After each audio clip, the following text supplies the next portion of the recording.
This podcast is brought to you by New Life Ministries. Welcome to the Every Man's Battle podcast. I'm your host, JJ West. On this podcast, you will hear honest conversation and encouragement for living a life of sexual integrity.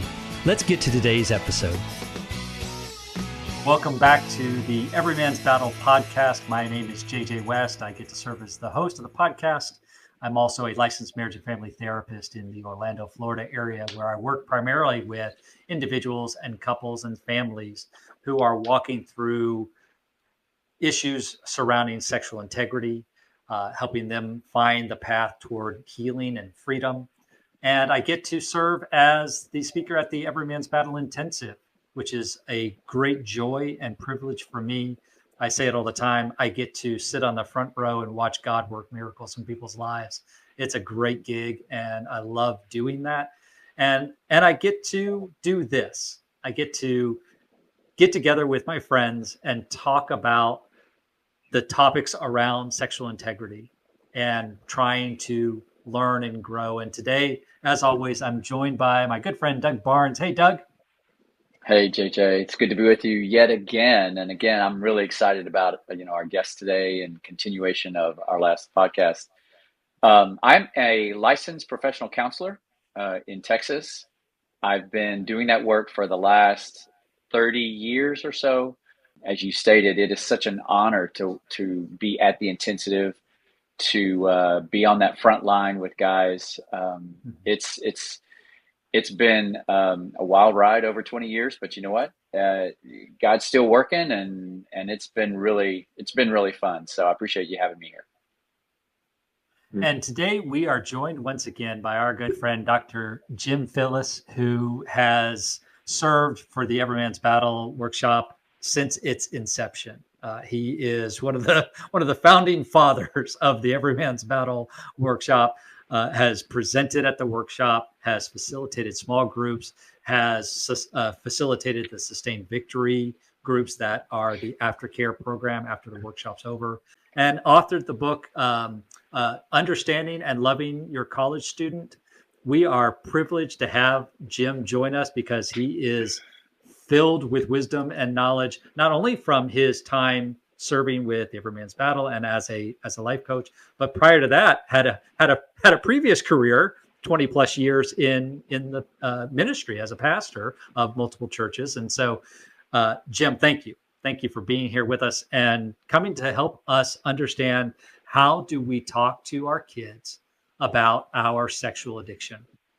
How do we have that conversation? It's, as I mentioned in the first part, this is a 2-part series. So if you're just finding this now and you haven't listened to part 1, I would invite you to go back and listen to part 1 so that you're caught up to speed. But in part 1, we started to kind of lay the groundwork for why we should talk to our kids about our sexual addiction and what our goals are, what our hope is, what's the benefit of doing so. But I want to talk now about some logistical things. So for instance, is there anything when you're talking to your kids about your sexual addiction, is there anything that should be avoided? Is there anything that we should just not share with them, or is everything fair game? That's a great question. One of the things that has guided Susan and me is that I don't have permission to tell anything that she isn't comfortable that I tell. Right. And the same thing is true of me, that the story that we have, elements of it are my personal story. But now that we've been married 45 years, we dated 4 years before we got married. We have all this history, and it is a shared story. Mm-hmm. And so I'm not going to say something to my kids, or to anybody else, that Susan hasn't said, yeah, that's okay to go ahead and share. And so I'm not going to violate that, certainly with my kids, if I'm not going to violate that with anybody else. So it's a shared story. That's one of the guardrails, one of the boundaries that I set. In the bigger picture of things, I think it really has to do with your child and what is age appropriate, what is appropriate to the emotional level that they have, the nature of your relationship. Mm-hmm. I don't want my kids to have a false idea of my any facet of my life. I don't want to pretend to be something that I'm not. Mm. So I am going to acknowledge that I am a fallen, flawed human being who struggles in the area of my sexuality. And some of the things that I've struggled with are more obvious, where your eyes go, where your thoughts go, where your hands go, those kinds of things. But in terms of individuals that I have been in relationship with or acted out with, I think those are things that are much more potentially dangerous to share. Okay. And so those are some things that I think we need to be really, really thoughtful about. Mm-hmm.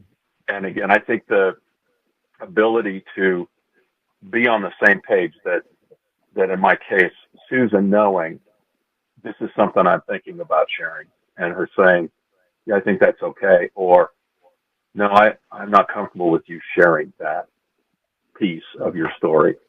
Mm-hmm. Mm-hmm.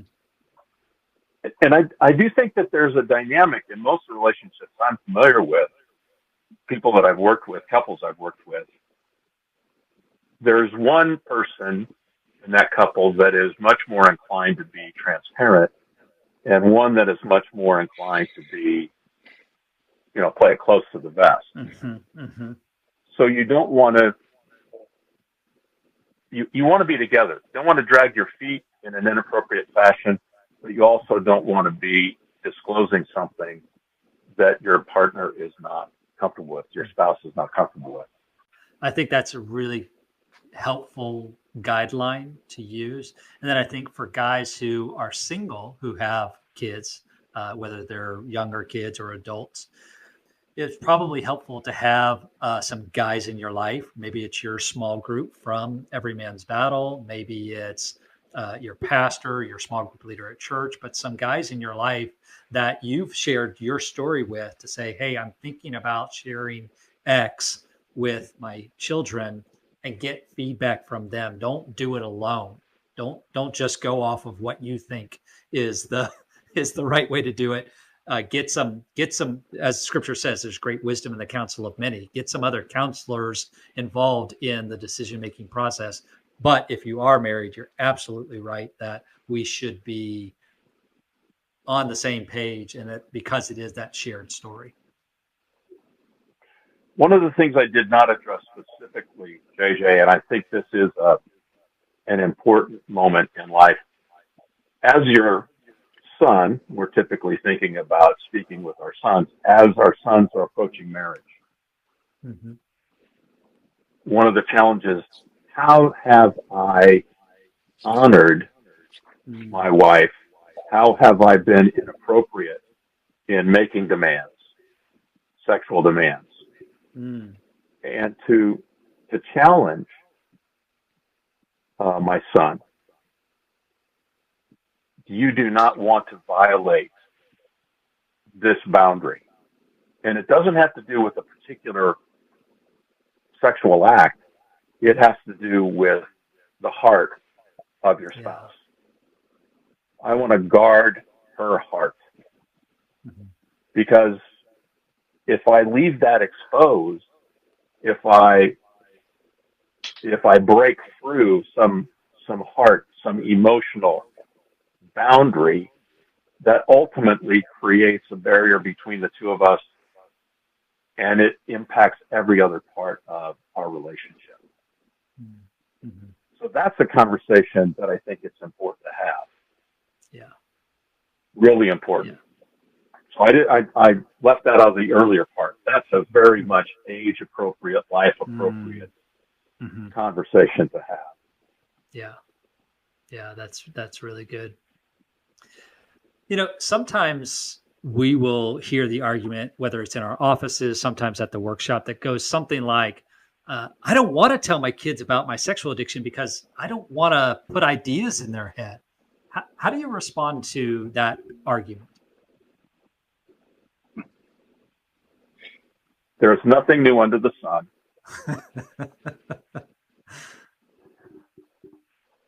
We're not the only ones who can disclose, if you want to call it perversion or unhealthy sexual behavior. There's a kind of naivete that we are embracing if we think our kids don't know, don't have some suspicion, haven't already thought about what to do. Yeah. I will disclose this. This is from back in second grade. And it was just the class, second grade, okay? My teacher's name was Mrs. Underwood. And the boys on the called her Mrs. Underwear. Okay, so I didn't need anybody else prompting me, anybody else suggesting anything. I had no conversation, had read nothing on this. But one afternoon, I remember I pushed my pencil off the desk. Mrs. Underwood was standing directly in front of me, talking to the student in the desk, and I pushed my pencil off my desk so that I could get down on the floor and pick it up and look up her skirt. Because I had never really thought about it until that day, but I wondered about her underwear. Yeah. That was original. I didn't read about it. Nobody suggested it to me. We're capable. Our kids are capable of making any number of things up. Yes. So I don't think that's an argument for not disclosing. And it may be that there are some things that you have done that you don't want to disclose. I get that. But the idea that they are naive, innocent, incapable of coming up with stuff on their own, right, is just not true. Yeah.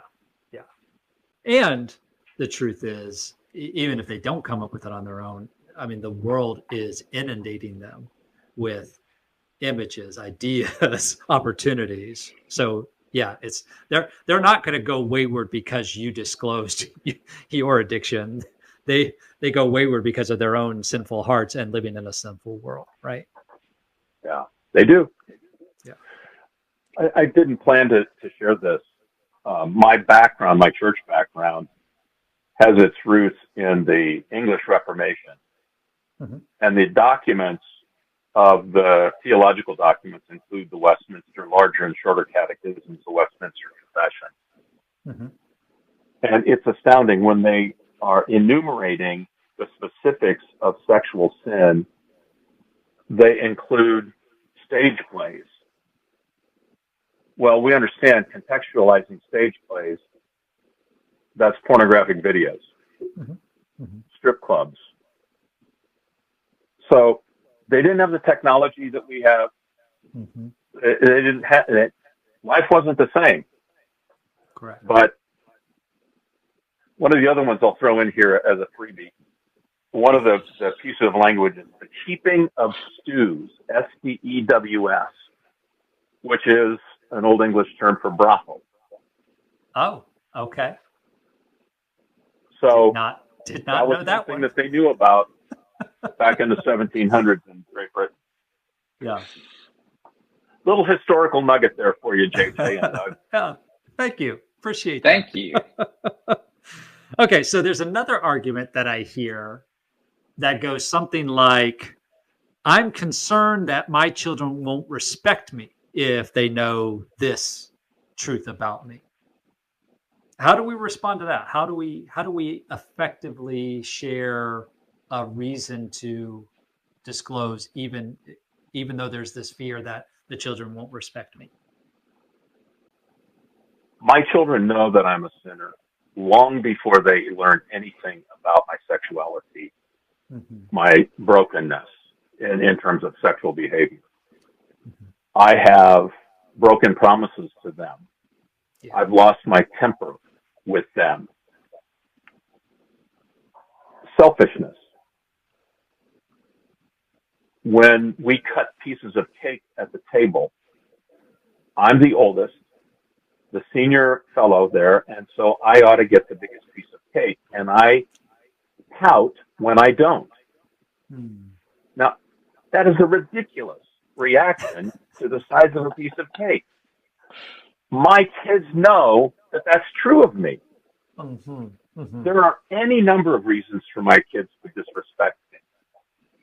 The idea that I can somehow lessen their regard for me by sharing this, I think is a non-starter. In fact, when I live with integrity, when I acknowledge my brokenness, when I tell them I lost my temper with you, or I lost my temper with this person, my kids watched me drive for 2 decades when I still was dominated by road rage. Like I said, there are any number of reasons for them to lose respect. If it hasn't happened already, it's not likely going to happen as a result of sharing sexual sin. And in fact, sharing this may be, and I've heard this on so many different occasions, sharing my sexual struggle as a result of a violation and trouble in a marriage is many times the door opening to a new kind of respect by the children. Yes. Dad finally is getting honest about something that we suspect. This is not going well. And we've watched that with fathers and sons at the workshop when a father and son attend together and a father finally comes clean in a way that he never has before. There's a closeness. There is such an incredible dynamic of father-son bonding as they're able to be honest with each other for the first time about their brokenness. Some extraordinary moments that we've watched. So I understand. Let me say this. Should it be fearful? Should I expect to feel afraid of that exchange? Yes. Yes. This is not what, no one is saying here, that's an easy conversation to have. It's excruciating. And the only way that I can do it is when I am empowered by God's Spirit, knowing that there is forgiveness, that the Lord has forgiven me, that I have received that forgiveness. And it's out of that hope that I have as a forgiven person that I can share it with a child and say, my brokenness, my sexual brokenness has impacted you too. I'm asking you to forgive me for the ways I was distracted as a father, for the ways that I ignored you, the ways that I squandered opportunities to be with you. You were not violated in the same way that your mother was, but you were violated, and I'm very sad that that's true. I ask you to forgive me. Wow. Yeah. I think so often, well, first in response, are you going to be scared and uncomfortable? Yes. And you do it scared and uncomfortable, right? Like we don't wait until we're not scared or uncomfortable. We do it scared and uncomfortable. And as we do so, we start to experience the Spirit helping us to be less scared and more comfortable as we go along, which is so important. But I do think you're right. We have this tendency to elevate our sexual sin. We think it's the most important thing to God. We're pretty sure like that's the one thing he really cares about, me getting straight. Everything else I can slide on, but that one I really, like, and other people, this is the thing that they would be the most ashamed of me for. And so I think we carried into our relationship with our kids that, they could handle all these other things, but if they find this out about me, that's going to be the thing that changes their view of me, when in fact, just like you said, the evidence points to when we start to be honest, that actually increases not only the intimacy, but increases the respect. Right. I had not thought of sharing this, but it is so apropos. There's this guy I know who's extraordinarily annoying, and his name is Doug Barnes. And I thought it was going to be me. I was just about to say, it's not me, y'all. It's not me. But okay, go for it. so my friend Doug became a confidant, an accountability partner, and a tremendous source of encouragement as I was working to put things back together with Susan.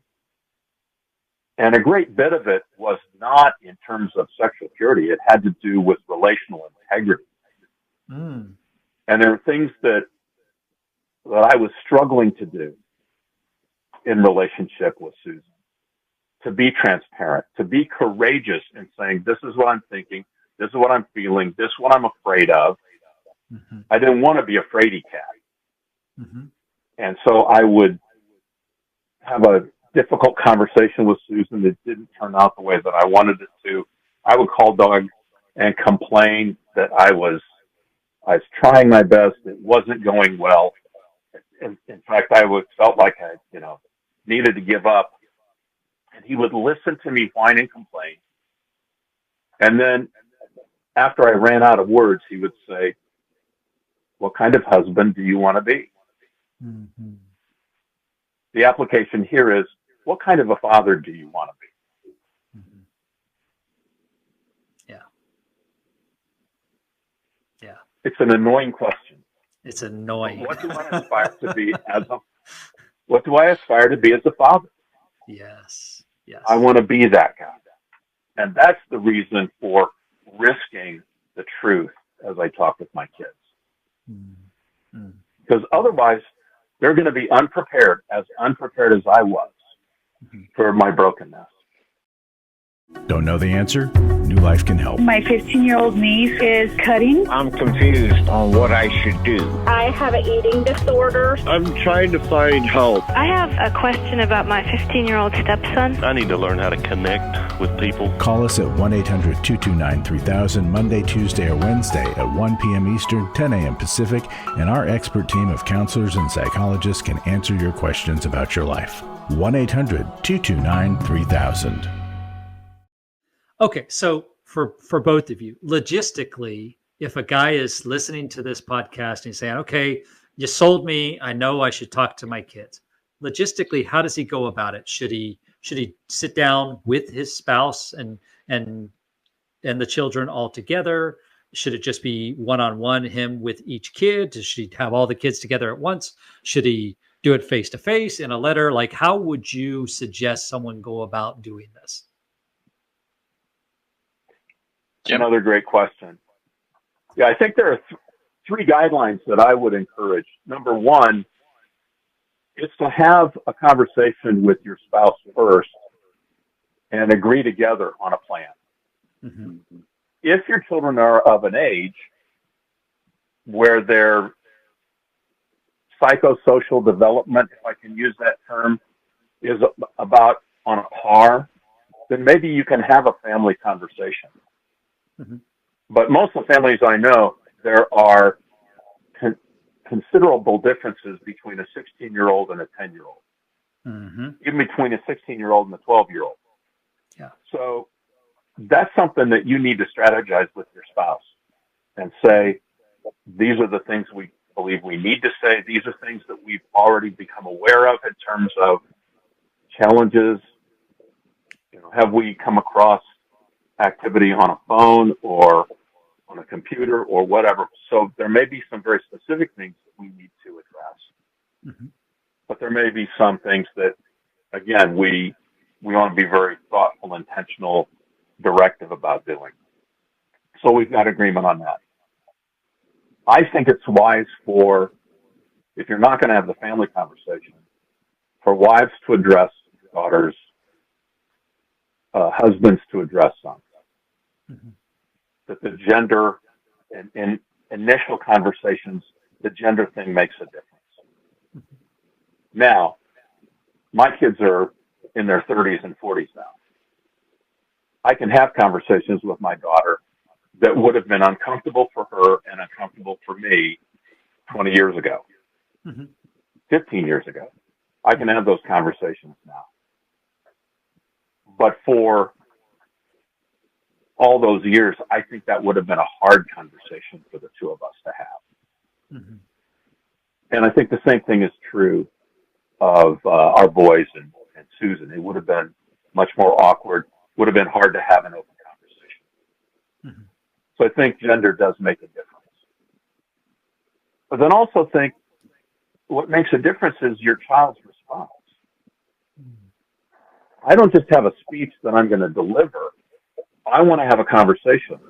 Right. And so if my child is disinterested or tremendously uncomfortable, I want to step back, make it permissible for them to be uncomfortable and say, I get that you're uncomfortable with this right now. We are going to need to have other conversations, but I'm not going to press it right now. And if you have a question, certainly come to me and ask your question. But I want you to know that at some point, I don't know, 6 months, 9 months, 12 months, we're going to have a subsequent conversation. I want you to be prepared for that. Mm-hmm. Mm-hmm. So the child's response has to be a part of that calculation Mm-hmm. as to how I do this. Yeah. Yeah, that's really helpful. It is. It's good. Doug, any other thoughts on logistically how best to go about this? Well, I think Jim said it really, really well.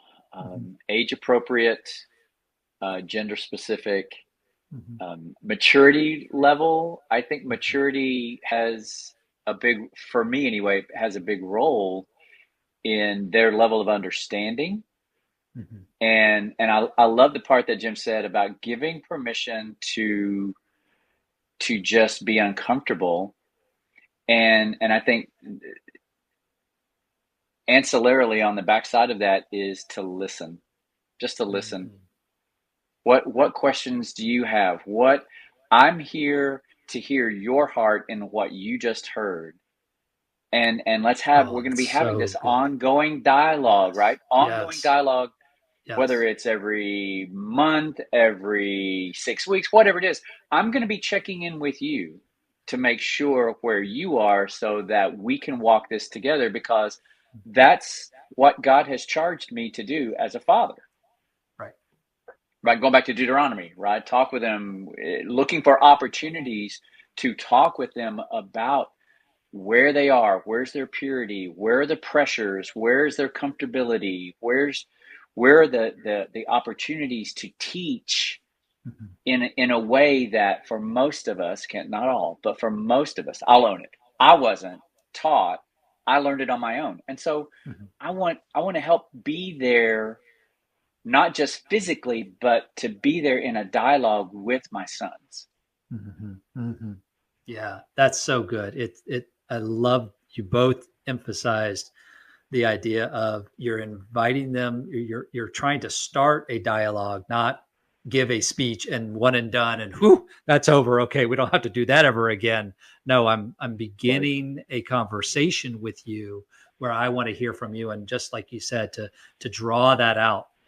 Share with me how you're feeling now with me having shared this information with you. Let's talk about that. It's not just I had to confess to you because that's the next step. I'm supposed to do that, but I'm wanting to build healthy relationship with you around the topics of healthy sexuality, right? And it takes some of the mystic, the mysteriousness out of it, because we're having a dialogue about it. We're not, somebody's not just throwing a book at them and going, here, you want to know about sex? There you go. And it's like, no, wait. No, this is an ongoing topic that we all need to have a conversation around, and it's okay. Because the more it's like anything, right? The more you practice, the better you get. And so it demystifies the process of like what on another podcast, Mark Cameron was talking about God's design.